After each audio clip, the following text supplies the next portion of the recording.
அவ்வளோ பெரிய ஹீரோ கிச்சா சாரே சொல்கிறாங்க காட்சிட்டுக்காக நான் வந்து ஓடி வந்தேன், இன்ஸ்டால்மெண்ட் தான் கொடுத்தாருன்னு. இந்த வளர்ச்சியை வந்து எப்படி பார்க்குறீங்க? பெரும்பாலும் அது மாதிரி இந்த ப்ரொமோஷனுக்கு ரொம்ப வந்து இல்லை. கிச்சா சார் ஃபங்க்ஷன் மீனாட்சண்ணா நிறுத்துங்க. தெரியும், 22 வருஷம் ஆச்சு, 15 வருஷம் கிடையாது. வளர்ச்சி வந்துட்டால் சில பிரச்சனைகள் வரும்னு நான் கேள்விப்பட்டிருக்கேன். அது வந்தால் தான் வரும்னு கேள்விப்பட்டேன். அது என் லைஃப்பில் வரும்போது நான் கொஞ்சம் வளர்ச்சி அடைஞ்சிங்கன்னு நினைக்கிறேன். நான் இவ்வளோ 22 வருஷம் கஷ்டப்பட்டதுக்கு நான் வளர்ச்சி அடைஞ்சேன். அவ்வளோ ப்ரொமோஷன் கொஞ்சம் எல்லாருமே சொல்கிறாங்க ப்ரொமோஷன் முக்கியம் இல்லையா? இல்லை, டைம் இருந்தால் நான் வர போகிறேன். இந்த படத்துக்கு கூட நான் ஷூட்டிங்லேருந்து தான் வரேன். சரிங்களா? எந்த இதில் நான் வராமல் இருந்திருக்கேன் நீங்கள் சொல்லுங்கள். என்னோட பேனரை போட்டால் லீடுக்கு போட்டால் நாங்கள் எப்படிங்க வர முடியும்? நீங்களே சொல்லுங்கள். 4 சீன் 5 சீன் பண்ணுறோம். அது நீங்கள் என்ன காமெடினா யூஸ் பண்ணீங்கன்னா காமெடினா கூப்பிட்டு நான் வர போகிறோம்.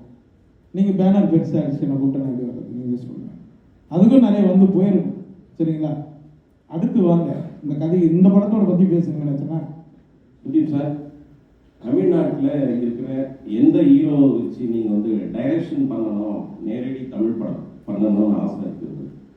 இல்லை சார், தமிழ்நாட்டில் இருக்கிற எந்த ஹீரோவை வச்சு நீங்கள் நேரடியாக தமிழ் படம் டைரக்ஷன் பண்ண ஆசை இருக்கு?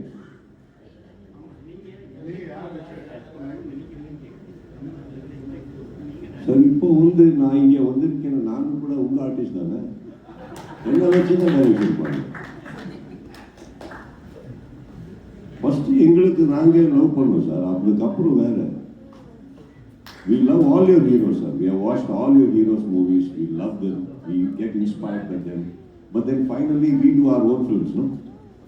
அப்படி நாங்கள் டைரக்ஷன் தான் வந்துச்சோன்னா சார் கிட்டே பேசிட்டு இங்கே ஃபஸ்ட்டு ஃப்ரெண்ட் எனக்கு தான் வச்சுருக்கேன்.